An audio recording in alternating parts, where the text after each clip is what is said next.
WTT Men's Semifinals 2023 sa Top C Multisports Pavilion sa Macau noong Abril 22, muling ipinakita ni Malong ang kanyang husay nang talunin niya si Lexi Lebron sa set score na 4-1.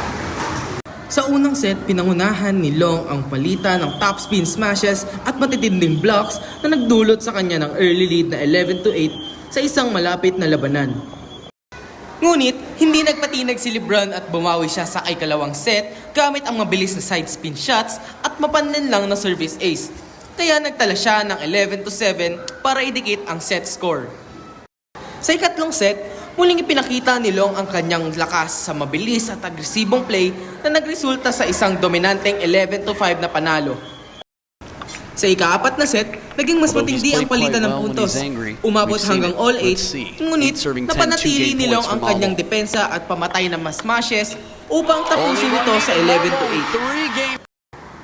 Sa huling set, nagpakita si Long ng malakas na atake at strategic na mga serve na nagbigay daan upang mapanatili ang liderato at panalo ng 11-8.